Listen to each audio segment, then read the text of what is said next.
तो परमेश्वर के महान और अद्भुत अनुग्रह से ये समय परमेश्वर ने हमको एक बार फिर से प्रदान किया है कि हम परमेश्वर के वचन के ऊपर और भी ज्यादा बारीकी से नजर डाल सकें और पवित्र आत्मा हमारी अगुवाई करे, ताकि हम परमेश्वर का ये डिवाइन प्लान जो कि बाइबल के पन्नों में अलग अलग जगहों पर दिया हुआ है लेकिन हम उसको कभी भी नहीं समझ पाते हैं, उसको हम समझ सके।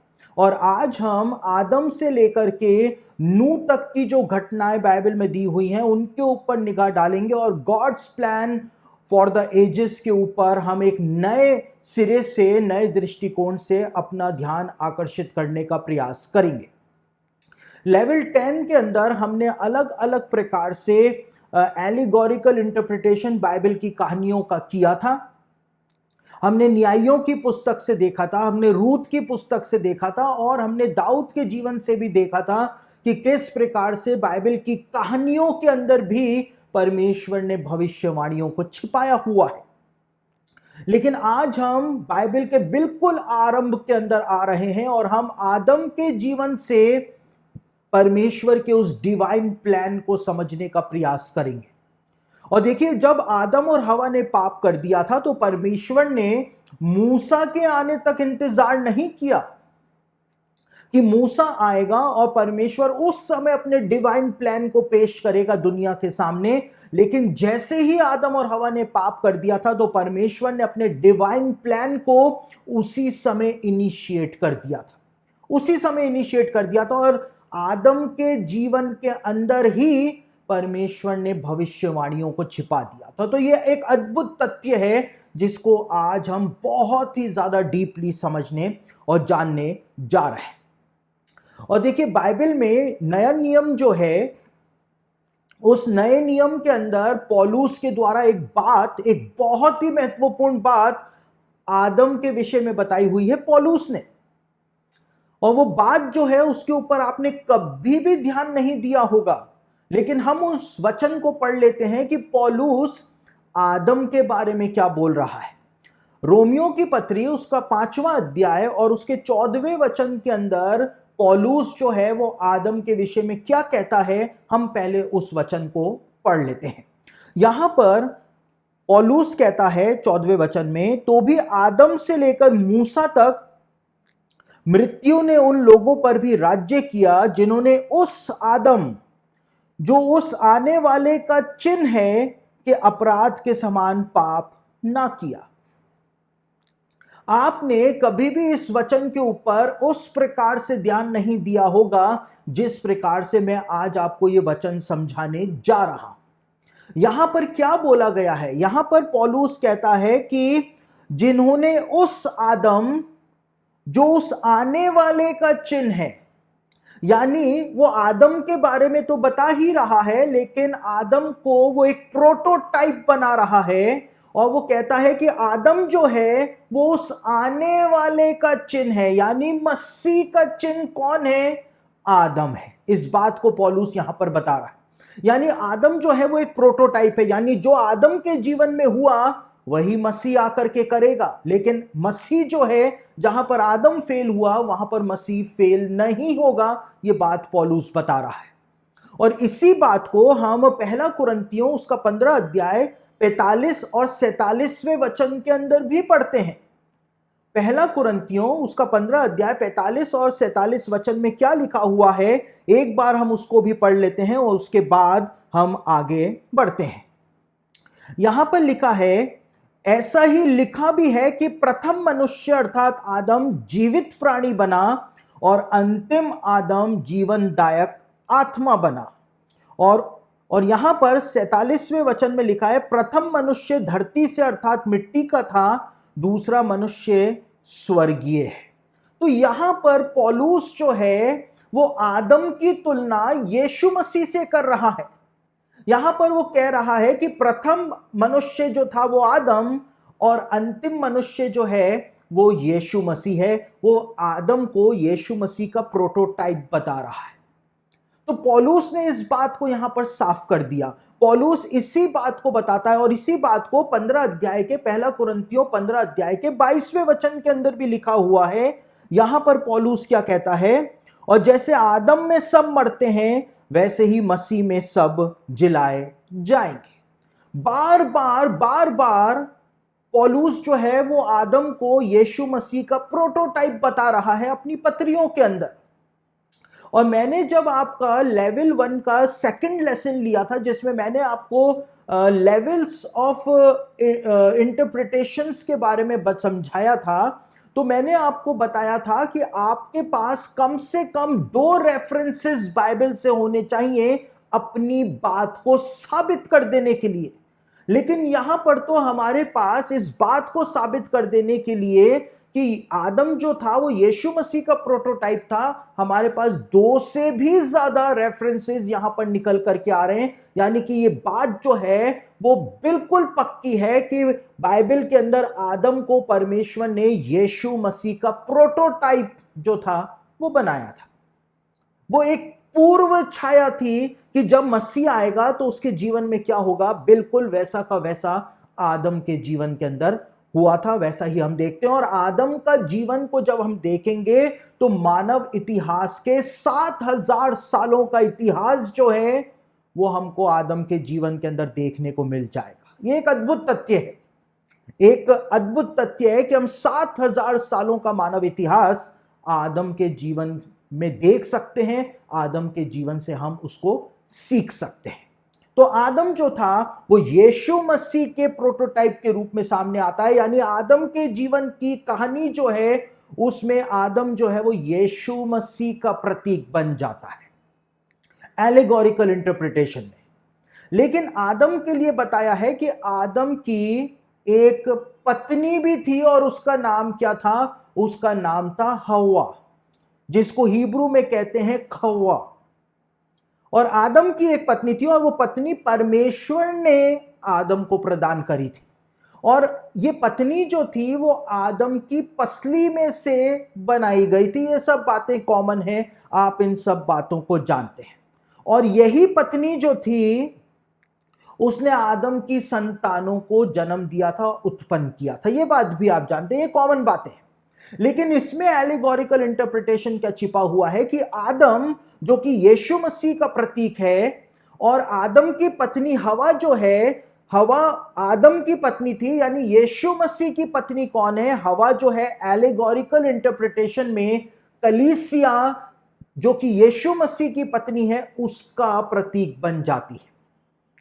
यानी कि जिस प्रकार से आदम की पत्नी हवा थी उसी प्रकार से यीशु मसीह की पत्नी उसकी अपनी कलीसिया है। और जिस प्रकार से परमेश्वर ने आदम की पसली से हवा को बनाया था उसी प्रकार से लिखा हुआ है कि जब यीशु मसीह की पसली के अंदर भाले को मारा गया और यीशु मसीह की पसली में से लहू बह निकला, उसी लहू के द्वारा उसने अपनी कलीसिया को खरीद लिया, अपनी कलीसिया को उसने बना लिया।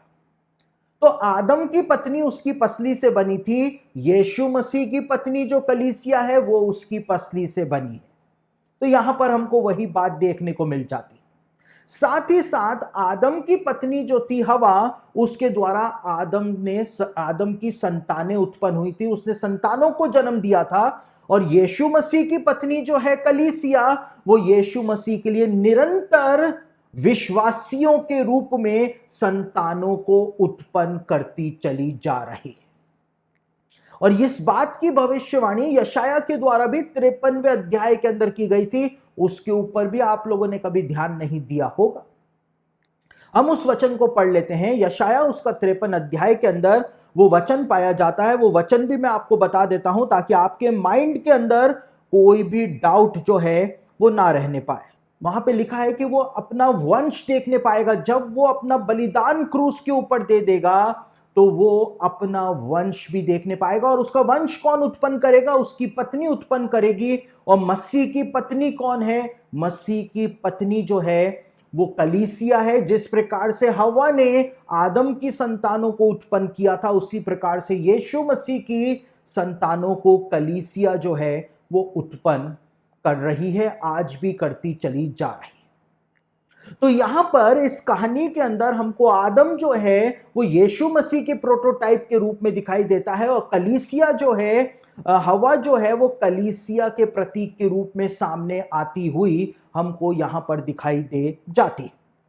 उसके बाद क्या बताया हुआ है? उसके बाद यह बताया हुआ है कि हव्वा जो थी उसने आदम के लिए 3 लड़कों को जन्म दिया था, और उन 3 लड़कों के नाम क्या थे? कैन, हाबिल और शेत को उसने जन्म दिया था। ये मोटे मोटे नाम बताए हुए हैं।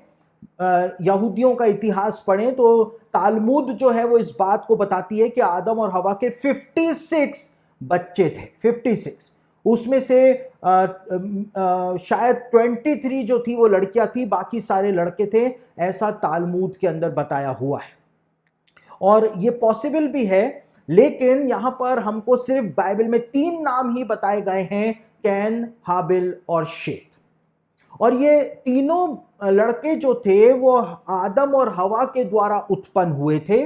और हम क्या देखते हैं कि जब यीशु मसीह ने अपनी दुल्हन का चुनाव कर लिया, जब यीशु मसीह ने अपनी दुल्हन को खुद के लिए चुन लिया, यीशु मसीह की पत्नी जब तैयार हो गई तो उस पत्नी से 2 ही लड़के सबसे पहले पैदा हुए थे, 2 ही विश्वासियों के समूह सबसे पहले पैदा हुए थे। यहूदी कलीसिया की स्थापना हो गई थी और अन्य जाति कलीसिया की स्थापना हो गई थी। जिस प्रकार से कैन और हाबिल का जन्म हुआ था, कैन और हाबिल को बाइबल के स्कॉलर्स और यहूदी रब्बी जो है वो जुड़वा मानते हैं कि ये दोनों जुड़वा थे। और इसका प्रमाण क्या है? इसका प्रमाण उत्पत्ति की पुस्तक के 4 अध्याय में दिया हुआ है। और क्या दिया हुआ है वो भी हम पढ़ लेते हैं कि उत्पत्ति की पुस्तक के 4 अध्याय में कैन और हाबिल के विषय में क्या बताया हुआ है। यहां पर लिखा है, जब आदम अपनी पत्नी हवा के पास गया तब उसने गर्भवती होकर कैन को जन्म दिया और कहा, मैंने यहोवा की सहायता से एक पुरुष पाया है। फिर उसने उसके भाई हाबिल को भी जन्म दिया। और यहूदी रब्बी और बाइबल स्कॉलर्स कहते हैं कि यहां पर इस बात को नहीं बताया है कि हवा वापस से गर्भवती हुई थी और उसने हाबिल को जन्म दिया था। यानी ये बात जो है वो यहां पर साफ हो जाती है कि कैन और हाबिल जो थे उनका जन्म एक ही दिन हुआ था और वो दोनों जुड़वा भाई हुआ करते थे। यहां पर इस बात को बताया हुआ है क्योंकि हवा जो थी वो दोबारा से गर्भवती नहीं हुई थी। और हम इसी बात को देखते हैं कि जब कलीसिया के ऊपर पवित्र आत्मा उतरा पेंतिकुस्त के दिन, तो वहां पर यहूदी कलीसिया की भी स्थापना हो गई थी और अन्य जाति कलीसिया की भी स्थापना हो गई थी। यानी विश्वासियों के कलीसिया के दोनों समूह जो थे वो एक ही दिन उत्पन्न हो गए थे। और जिस प्रकार से पहले तो कैन की उत्पत्ति हुई थी और उसके थोड़ी देर बाद हाबिल की उत्पत्ति हुई थी, हाबिल का जन्म हुआ था, उसी प्रकार से हम देखते हैं कि पेंतिकुस्त के दिन जब पवित्र आत्मा उतरा तो यहूदी कलीसिया की स्थापना हुई थी।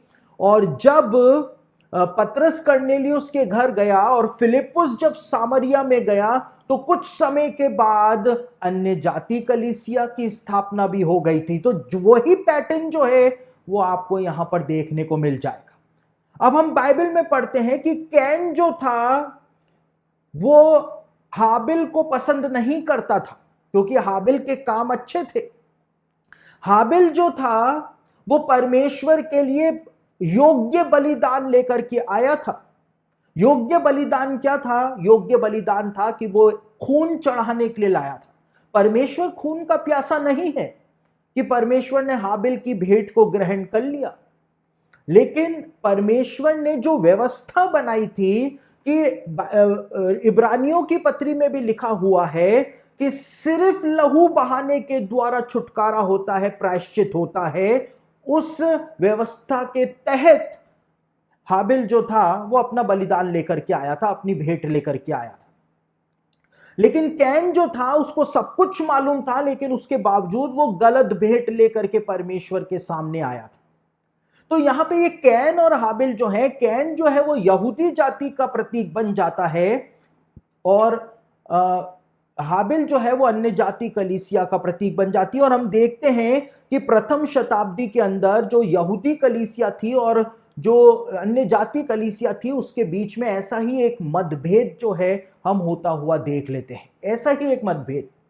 और दूसरी तरफ यदि हम कैन को यहूदी जाति का प्रतीक भी मान लें तो भी हमको ऐसा ही देखने को मिलेगा कि परमेश्वर ने सारे बलिदान विधियों को खत्म कर दिया था यीशु मसीह के बलिदान के द्वारा, लेकिन उसके बावजूद यहूदी लोग परमेश्वर के मंदिर में जानवरों को काट काट करके बलिदान चढ़ा रहे थे, जो कि परमेश्वर ने रिफ्यूज कर दी थी। मैंने आपको बताया था कि मंदिर का नाश होने से कुछ साल पहले ही जब लाल कलोर का बलिदान मंदिर में चढ़ाया जा रहा था, तो प्रथम शताब्दी का यहूदी इतिहासकार जोसेफस इस बात को बताता है कि जैसे ही लाल कलोर बिल्कुल निर्दोष होनी चाहिए थी, कुंवारी होनी चाहिए थी, लेकिन जैसे ही वो बाहरी आंगन के अंदर लाल कलोर को महायाजक लेकर के आया, तो जोसेफस बताता है कि उस लाल कलोर ने एक मेमने को जन्म दे दिया था। यानी परमेश्वर ने कंप्लीटली यहूदी जाति के बलिदानों को रिजेक्ट कर दिया था, जैसे परमेश्वर ने कैन के बलिदानों को रिजेक्ट कर दिया था। लेकिन हाबिल के बलिदानों को परमेश्वर ने एक्सेप्ट कर लिया था, और इसी वजह से कैन जो था वो हाबिल से नफरत करता था। और हम देखते हैं यहूदी जाति जो है प्रथम शताब्दी में कलीसिया से नफरत करती थी, इतनी नफरत करती थी कि उन्होंने सारे प्रेरितों को मरवा दिया था, चाहे खुद मार दिया था या फिर रोमन साम्राज्य के मदद से उनको मरवा दिया था, लेकिन सबको ही मरवा दिया था। कलीसिया के ऊपर भयानक सताव कराया था। वही काम जो कैन ने हाबिल के साथ किया था, वही काम जो है यहूदी जाति ने कलीसिया के साथ किया था। खतने को लेकर के कितना विवाद है प्रेरितों के काम के अंदर हम पढ़ते हैं। मूसा की व्यवस्था को लेकर के यहूदी कलीसिया ने कितना विवाद किया था, हम प्रेरितों के काम के अंदर पढ़ते हैं। वही पैटर्न, वही सिनेरियो जो है आपको नए नियम के अंदर पढ़ने को मिल जाएगा। और उसके बाद जब हाबिल की हत्या कर दी जाती है, कलीसिया को तहस नहस कर दिया जाता है, तो उसके बाद क्या होता है, हवा जो है वो एक और लड़के को जन्म देती है जिसका नाम शेत बताया गया है। और शेत का मतलब होता है रेस्टिट्यूशन, शेत का मतलब होता है सब्स्टिट्यूट, यानी कि शेत का मतलब हिब्रू भाषा में होता है क्षतिपूर्ति करना। यानी हाबिल की मृत्यु से जो क्षतिपूर्ति हो गई, और उसके बाद कैन के ऊपर परमेश्वर का ऐसा दंड आया कि परमेश्वर ने कैन को पृथ्वी के ऊपर भगोड़ा कर दिया। पूरी पृथ्वी के ऊपर भटकने के लिए कैन को परमेश्वर ने छोड़ दिया। और हम क्या देखते हैं कि यहूदी जाति ने कलीसिया के ऊपर भयानक सताव करवाया, प्रेरितों को मरवाया। उसका परिणाम क्या हुआ, बीते 1900 सालों के लिए परमेश्वर ने यहूदी जाति को पूरी पृथ्वी के ऊपर भटकने के लिए छोड़ दिया था। वही पैटर्न है, कुछ भी अलग नहीं है। यही एलिगोरिकल इंटरप्रिटेशन है, परमेश्वर का डिवाइन प्लान है। अगर इसमें परमेश्वर का हाथ नहीं होता, इस कहानी के अंदर जो बाइबल में दी हुई है आदम की, अगर इसमें परमेश्वर ने भविष्यवाणियों को नहीं डाला होता, तो कभी भी ये एलिगोरिकल पैटर्न जो है, प्रोफेटिक पैटर्न जो है, वो कहानी में से निकल करके बाहर नहीं आते, कभी भी नहीं आते। यानी ये परमेश्वर के द्वारा किया गया काम ही है। तो जिस प्रकार से कैन जो था उसको परमेश्वर ने भटकने के लिए पृथ्वी पर छोड़ दिया था, यहूदी जाति को भटकने के लिए परमेश्वर ने छोड़ दिया था बीते 1900 सालों के लिए। और यहां पर हम देखते हैं कि हाबिल की मृत्यु हो गई थी, कलीसिया जो थी वो त्रस्त हो गई थी। इतना सताव, इतना सताव, इतना सताव कलीसिया के ऊपर हुआ था। और उसके बाद जब राजा कॉन्टेस्टीन आया था 311 एडी में, और 325 एडी में जब नाइसिया की काउंसिल हुई थी, वहां से परमेश्वर ने क्षतिपूर्ति कर दी थी। जैसे शेत का नाम है रेस्टिट्यूशन, क्षतिपूर्ति, परमेश्वर ने कलीसिया के लिए क्षतिपूर्ति कर दी थी। कलीसिया जो थी, मसीहत जो थी, वो रोमन साम्राज्य का राज्य धर्म बन गई थी, तो क्षतिपूर्ति हो गई थी। और उसके बाद शांति के साथ कलीसिया ने आगे बढ़ना शुरू कर दिया था। तो हमको यहां पर क्या देखने को मिलता है कि आदम जो था, उसके जीवन जो था वो यीशु मसीह का प्रोटोटाइप था। हवा जो थी वो कलीसिया का प्रतीक थी, और उसके तीनों बेटे जो थे वो भी कलीसिया से जो विश्वासी उत्पन्न हुए थे उनके प्रतीक के रूप में कहानी में प्रदान किए गए थे। तो आज आदम और हवा की कहानी का एक दूसरा पहलू जो है उसको आप समझ रहे हैं, उसको आप जान रहे हैं। अब आदम की जो वंशावली बाइबल के अंदर दी हुई है, उसमें आदम से लेकर नूह तक 10 व्यक्तियों के बारे में बताया हुआ है। आदम से शेत के बारे में बताया है, शेत से उसके आगे के वंशजों के बारे में बताया है, और नूह तक, आदम से नूह तक 10 पीढ़ियों के बारे में बताया हुआ है। और इन 10 में से ये 6 लोग जो हैं, 6 पीढ़ियों के बारे में जो बताया हुआ है, ये मानव इतिहास के 6000 सालों के लिए भविष्यवाणी के रूप में इनको प्रदान किया गया है। आपको जान करके हैरानी हो जाएगी, जब मैं एक एक करके परत हटाता चला जाऊंगा तो आप हैरान हो जाएंगे कि परमेश्वर ने कैसा डिवाइन प्लान इन पेजेस के अंदर छिपाया है, जिनको हमने कितनी कितनी बार पढ़ा है, लेकिन हमने कभी भी उसको उस प्रकार से समझने का प्रयास नहीं किया है। और इन 10 व्यक्तियों के नाम जो बताए हुए हैं आदम की वंशावली में, इसमें से शुरू के 6 लोगों को जब हम लेते हैं तो हमारे पास 6000 सालों का इतिहास अपने आप निकल करके आ जाता है। अपने आप निकल करके आ जाता है। कैसे निकल करके आ जाता है? आदम जो है, सबसे पहले जब हम आदम को देखते हैं, जो कि यीशु मसीह का प्रोटोटाइप बताया गया है, आदम का जो नाम है वो हिब्रू में है आदाम, जिसका मतलब होता है भूमि। लेकिन आदाम ये नाम जो है, इसका एक और मतलब हिब्रू भाषा में होता है, और वो होता है लाल। और यहूदी रब्बी कहते हैं लाल क्यों बोला गया था? हो सकता है उसको लाल मिट्टी से बनाया गया हो, यरूशलेम की लाल मिट्टी से उसको बनाया गया हो। लेकिन यहूदी रब्बी कहते हैं कि एक और कारण से आदम को परमेश्वर ने लाल बोला होगा। और क्यों बोला होगा? आदाम क्यों बोला?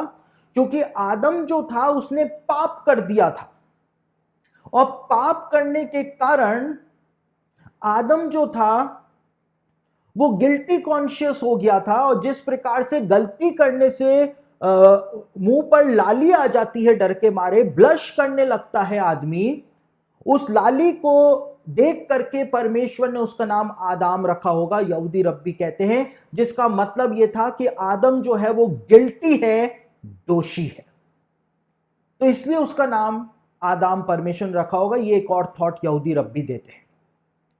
तो हम देखते हैं कि आदम जो है उसको परमेश्वर ने कहा था, जिस दिन तू ये फल खाएगा उसी दिन तू मर जाएगा। परमेश्वर ने इस बात को कहा था। अब क्या परमेश्वर की बात पूरी नहीं हुई? क्या परमेश्वर ने जो भविष्यवाणी दी थी वो पूरी नहीं हुई? परमेश्वर की भविष्यवाणी 100% पूरी हुई थी। और कैसे पूरी हुई थी?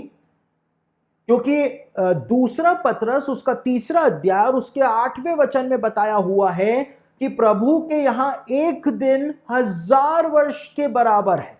तो जब परमेश्वर ने कहा जिस दिन तू ये फल खाएगा उसी दिन मर जाएगा, तो वो एक दिन की 24 घंटे की बात नहीं हो रही थी, लेकिन वो 1000 साल की बात हो रही थी। 1000 साल की बात हो रही थी।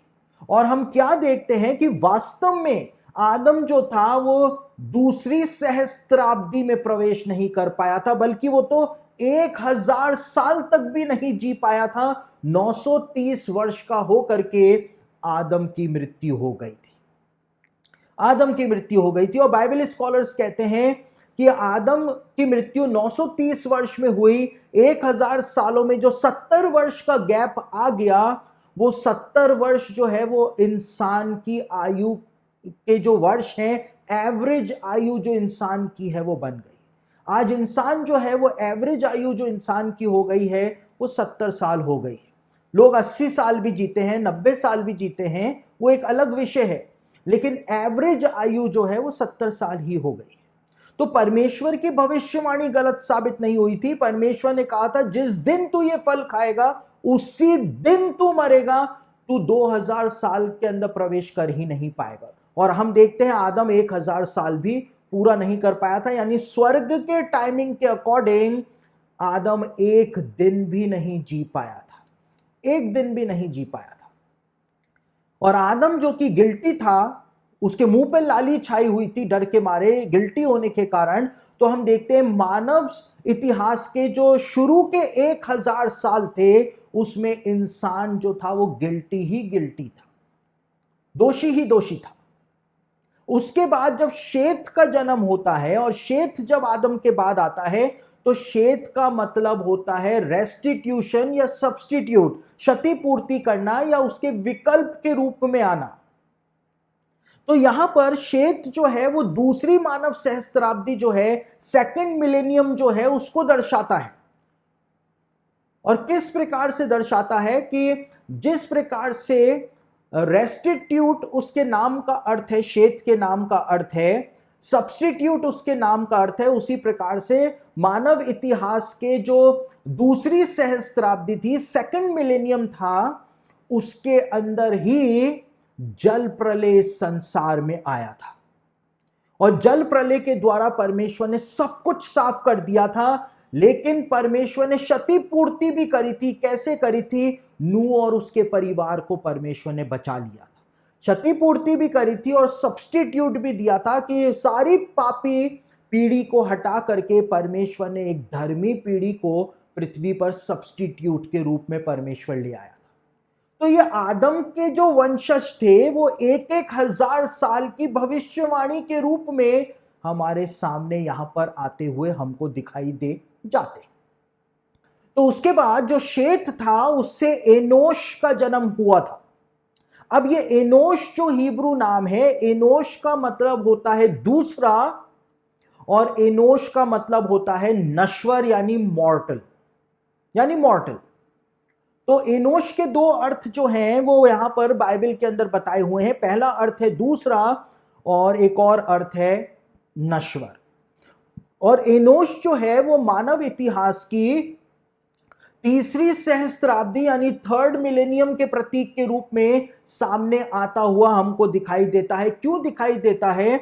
यहां पर एनोश नाम का मतलब होता है दूसरा, यानी परमेश्वर ने एक दूसरा व्यक्ति का चुनाव किया। कब किया? थर्ड मिलेनियम में किया। और वो दूसरा व्यक्ति कौन था? वो नश्वर कौन था? उसका नाम था अब्राहम। यानी जिस प्रकार से एनोश का नाम का अर्थ है हिब्रू भाषा में, वही हमको मानव इतिहास की थर्ड मिलेनियम तीसरी सहस्त्राब्दी में होता हुआ दिखाई देता है कि परमेश्वर ने अब्राहम को बुला लिया, अपने लिए उसको चुन लिया। और एनोश के लिए एक बात बाइबल में बताई हुई है, एनोश के समय के लिए बताया हुआ है कि एनोश के जमाने से ही लोगों ने परमेश्वर से प्रार्थना करनी शुरू कर दी थी। तो हम देखते हैं कि जब इब्राहिम आया उस समय अलग अलग लोग अपने देवताओं को पूजा करते थे, लेकिन इब्राहिम ने एक ईश्वर जो था, सर्वशक्तिमान परमेश्वर जो था, उसकी उपासना करनी शुरू कर दी थी। तो जो मानव इतिहास के थर्ड मिलेनियम में हुआ वही हमको एनोश के जीवन की घटना जो बाइबल में बताई हुई है उसमें देखने को मिल जाता है। अब आगे एनोश जो था उसके एक पुत्र उत्पन्न हुआ था जिसका नाम था केनान। और केनान का मतलब हिब्रू भाषा में होता है पक्का घोंसला। पक्का घोंसला, कच्चा घोंसला नहीं, पक्का घोंसला केनान का मतलब होता है। और ये केनान जो है वो मानव इतिहास की चौथी सहस्त्राब्दी के रूप में सामने आता हुआ हमको दिखाई देता है। चौथी सहस्त्राब्दी के रूप में कैसे दिखाई देता है? मानव इतिहास की चौथी सहस्त्राब्दी में ही इजरायलियों ने जाकर के कनान देश के ऊपर अपना अधिकार किया था और उसको अपना घर बना लिया था। और ये केनान जो है, इसी के नाम पर प्रॉमिस्ड लैंड जो था, इजराइल जो था, उसका नाम पड़ा था, जिसको हम कनान देश के नाम से जानते हैं। तो जो चौथी पीढ़ी के अंदर था केनान, इधर हम देखते हैं चौथी सहस्त्राब्दी में कनान देश पर इजरायलियों ने जाकर के अधिकार कर लिया था और उसको अपना घर बना लिया था। केनान नाम का मतलब होता है पक्का घोंसला, यानी इजरायलियों ने अपना पक्का घोंसला जो है वो कनान देश को बना लिया था। उसके बाद केनान से महलेल का जन्म हुआ था। और ये महलेल जो है वो पांचवी मानव सहस्त्राब्दी यानी फिफ्थ मिलेनियम को दर्शाता है। कैसे दर्शाता है? महलेल जो नाम है हिब्रू भाषा में, इस नाम का अर्थ होता है परमेश्वर की स्तुति। और हम क्या देखते हैं कि 5वीं मानव सहस्त्राब्दी में ही परमेश्वर की महान स्तुति प्रकट हुई थी। यीशु मसीह का जन्म जो था वो 5वीं सहस्त्राब्दी के आरंभ के अंदर ही हुआ था। तो जैसे महलेल के नाम का अर्थ है, वैसे ही 5वीं सहस्त्राब्दी के प्रतीक के रूप में यीशु मसीह का जन्म जो है वो हो गया था। लेकिन अभी तक तो आपको मेरी बातें जो है वो हवा में तीर के समान लग रहे होंगे, लेकिन अब जो बात मैं आपको बताने जा रहा हूं उससे आपको वास्तव में पता चल जाएगा कि यहां पर परमेश्वर हर 1000 साल की भविष्यवाणी ही प्रदान कर रहा था और उसने प्रदान की है। कैसे? महलेल जो था उसका एक बेटा था जिसका नाम था येरेद, और ये येरेद नाम जो है हिब्रू भाषा में, येरेद नाम का मतलब होता है नीचे आना। यानी कि 6ठी सहस्त्राब्दी जो है, 6th मिलेनियम जो है, जिसमें हम आज जी रहे हैं, मानव इतिहास के 6th मिलेनियम में हम जी रहे हैं। और 6th मिलेनियम का प्रतीक के रूप में येरेद सामने आता है, और येरेद नाम का मतलब होता है नीचे आना। यानी कि परमेश्वर का पुत्र यीशु मसीह जो है वो नीचे आने वाला है, स्वर्ग से वो नीचे आने वाला है ताकि विश्वासियों को वो उठा करके पिता के घर को ले जाए। तो ये शुरुआत के आदम से लेकर येरेद तक के ये 6 व्यक्तियों के नाम जो बताए हुए हैं, ये मानव इतिहास के 6000 सालों के प्रतीक के रूप में सामने आते हुए हमको यहां पर दिखाई दे जाते हैं। लेकिन उसके बाद 4 व्यक्तियों के नाम और बताए हुए हैं आदम की वंशावली में।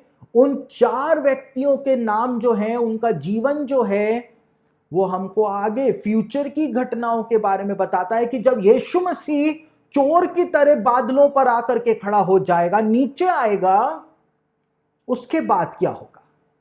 अब ये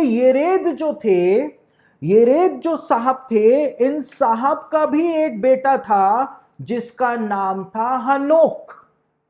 और हनोक नाम के 2 अर्थ होते हैं। हनोक नाम का पहला अर्थ होता है शिक्षा देना या शिक्षक, और उसका दूसरा अर्थ होता है समर्पित, डेडिकेटेड। और ये हनोक जो था, ये मानव इतिहास का पहला व्यक्ति था जिसको जिंदा ही स्वर्ग पर उठा लिया गया था। यानी मानव इतिहास का पहला व्यक्ति था जिसका नाम था समर्पित, यानी वो परमेश्वर को समर्पित था और उसको रैप्चर के अंदर उठा लिया गया था। तो येरेद के दिनों के बारे में क्या बताया हुआ है? येरेद का मतलब है नीचे आना। जब यीशु मसीह नीचे आएगा, बादलों पर आकर के खड़ा होगा, उसके बाद किसका नाम आ रहा है? उसका बाद हनोक का नाम आ रहा है। और हनोक जो था उसका रैप्चर हुआ था। समर्पित विश्वासी जो हैं उनका रैप्चर हो जाएगा, इस बात को यहां पर बताया हुआ है। जब मसीह आएगा तो यहां से समर्पित विश्वासियों का रैप्चर हो जाएगा। तो मैं कुछ भी अपने मन से नहीं बोल रहा हूं, सब कुछ बाइबल के अंदर बताया हुआ है। मैं तो सिर्फ उन सब बातों को क्रम में रखता हुआ आपके सामने ला रहा। तो उसके बाद ये ही हनोक जो था, उसका भी एक बेटा था जिसका नाम था मतुशले। और मतुशले जो हिब्रू नाम है, इसका मतलब होता है कि जब ये मरेगा तब वो आएगा। जब ये मरेगा तब वो आएगा। कौन आएगा? न्याय आएगा। और जिस समय मतुशले मरा था उसी के बाद जल प्रलय आया था। ये बात मैं पहले ही आपको बता चुका हूं। लेकिन मतुशले के जमाने के लोग जो थे वो मतुशले की हंसी उड़ाया करते थे, क्योंकि मतुशले मर ही नहीं रहा था। बाइबल के अंदर सबसे ज्यादा लंबा जो व्यक्ति जिया वो मतुशले था। आदम भी 930 साल जिया, लेकिन मतुशले 969 ईयर्स जीवित रहा था। तो मतुशले जो है वो दिखाता है कि न्याय आने में बहुत समय लग जाएगा। विश्वासी तो रैप्चर में चले गए, लेकिन न्याय आने में बहुत समय लग जाएगा। और मतुशले का जीवन जो है हमको महाकलेश काल के समय की भविष्यवाणी प्रदान करता है। जो 7 सालों का महाकलेश काल होगा उसकी भविष्यवाणी हमको मतुशले का जीवन प्रदान करता है। यानी महाकलेश काल के अंदर इतना भयानक महाकलेश होगा दुनिया में कि ये कोरोना वायरस जो है वो तो उसके सामने चींटी के बराबर भी नहीं होगा। इतना भयानक महाकलेश होगा जिसको यीशु मसीह ने कहा कि वो ऐसे कलेश के दिन होंगे कि जब से आदम की उत्पत्ति इस पृथ्वी पर हुई है तब से ऐसे कलेश के दिन तो पृथ्वी पर आए ही नहीं है। यानी जल प्रलय भी इस प्रकार से महाकलेश नहीं लाई थी जैसा कि अंत के दिनों में 7 सालों में महाकलेश आएगा। लोग थक जाएंगे, लेकिन वो समय लंबा ही लंबा होता चला जाएगा, जैसे मतुशले का जीवन लंबा ही लंबा होता चला गया था। और उसके बाद यीशु मसीह का सेकंड कमिंग होगा। न्याय जो है वो उसके बाद आएगा। जब ये मरेगा तब वो आएगा। वो भविष्यवाणी जो है वो महाकलेश काल के अंत में आकर के पूरी हो जाएगी। अब ये मतुशले जो था उसका भी एक बेटा था जिसका नाम था लेमेक। और ये लेमेक नाम का मतलब क्या होता है, इसको लेकर के बाइबल स्कॉलर्स भी बहुत परेशान रहे, क्योंकि कोई रूट वर्ड मिलता नहीं है जहां से लेमेक शब्द निकला हो। लेकिन जॉन-डर्वन बाइबल डिक्शनरी जो है, पिक्टोरियल बाइबल डिक्शनरी जॉन-डर्वन जो है, वो इस बात को बताती है कि लेमेक नाम जो है उस नाम का मतलब होता है बलवंत पुरुष, बलवंत पुरुष, स्ट्रॉन्ग मैन। और लेमेक जो था उसकी आयु बताई हुई है कि वो 777 वर्ष जीवित रहा था। 777 वो जीवित रहा था। यानी कि जब वो मरेगा तब वो आएगा। तो यहां पर बताया हुआ है कि जैसे ही महाकलेश काल खत्म होगा तो वो बलवंत मनुष्य जो है, स्ट्रॉन्ग मैन जो है, जिसके नाम का अंक 777 है, वो इस संसार में आ जाएगा। यीशु मसीह इस संसार के अंदर प्रकट हो जाएगा। ये बात जो है वो यहां पर बताई हुई है एलेगोरिकल तरीके से। और ये लेमेक जो था इसका भी एक बेटा था जो कि आदम की 10वीं पीढ़ी के अंदर था। उसका नाम था नूह। और नूह का मतलब होता है विश्राम, नूह का मतलब होता है रेस्ट। और यीशु मसीह के आने के बाद ही सारी चीजों को विश्राम मिल जाएगा। पूरी सृष्टि को, पूरे यूनिवर्स को विश्राम मिल जाएगा, क्योंकि यीशु मसीह आकर के हर एक चीज के ऊपर अपना कब्जा कायम कर लेगा, अपना अधिकार कायम कर लेगा। तो आदम की ये वंशज जो थे, इनके जीवन के अंदर हमको संपूर्ण 7000 सालों का जो इतिहास है और जो फ्यूचर है वो देखने को यहां पर मिल जाता है। तो आदम जो था वो यीशु मसीह का प्रोटोटाइप था। पौलुस ने इस बात को बताया है। और जिस प्रकार से आदम ने अपनी पत्नी को परमेश्वर के दंड से बचाने के लिए अपनी पत्नी के पापों का बोझ अपने ऊपर उठा लिया था, क्योंकि उसको पता था कि उसकी पत्नी ने फल खा लिया है, वर्जित फल खा लिया है, उसकी पत्नी के ऊपर दंड आएगा, तो आदम ने उस फल को खा लिया था उसको बचाने के लिए। उसी प्रकार से अपनी दुल्हन, अपनी पत्नी को बचाने के लिए यीशु मसीह की पत्नी जो थी उसने उस वर्जित फल को, पाप के फल को जब खा लिया था, तो यीशु मसीह ने अपनी पत्नी को बचाने के लिए वो सारे पापों का भार जो था वो अपने ऊपर उठा लिया था। और जहां पर आदम फेल हुआ था वहां पर यीशु मसीह जो है वो जयवंत हो गया था। यानी आदम अपनी पत्नी को नहीं बचा पाया परमेश्वर के दंड से। परमेश्वर ने उसकी पत्नी को श्राप दिया, आदम को श्राप दिया, लेकिन यीशु मसीह ने जब उन सारे श्रापों को अपने ऊपर उठा लिया तो यीशु मसीह ने अपने बलिदान के द्वारा अपनी पत्नी के ऊपर परमेश्वर का दंड आने नहीं दिया, लेकिन अपनी पत्नी को, कलीसिया को उस दंड से यीशु मसीह ने बचा लिया। तो आदम ने भी हीरो बनने की कोशिश की थी, लेकिन वो हीरो जो था वो नहीं बन पाया था, क्योंकि असली हीरो जो है, असली नायक जो है, वो क्रूस के ऊपर चढ़ा था। क्रूस के ऊपर शैतानवादी कहते हैं कि हमारा हीरो ऐसा हीरो नहीं है। अमेरिका में बड़े बड़े पोस्टर भी लगे रहते हैं जहां पे शैतानवादी कहते हैं उन पोस्टरों पर कि हमारा हीरो ऐसा हीरो नहीं है कि वो क्रूस पर निर्बलों की तरह टंगा रहे। लेकिन वो क्रूस पर निर्बलों की तरह नहीं टंगा हुआ, तो वो एक्चुअल सुपर हीरो का काम कर रहा था। वो शैतान को हराने का काम कर रहा था और अपनी कलीसिया, अपनी पत्नी को बचाने का काम कर रहा था। खुद अपना बलिदान जो है वो प्रदान कर रहा था। तो आदम के जीवन के अंदर हमको ये प्रोटोटाइप देखने को मिल जाता है, ये पूरा परमेश्वर का प्लान देखने को मिल जाता है। उसके वंशजों के जीवन के अंदर हमको परमेश्वर की भविष्यवाणियां देखने को मिल जाती हैं। इसीलिए ये God's plan for the ages है। अलग अलग युगों में परमेश्वर की जो योजना है वो बाइबल की कहानियों के अंदर अलग अलग सेगमेंट्स में प्रदान की गई है।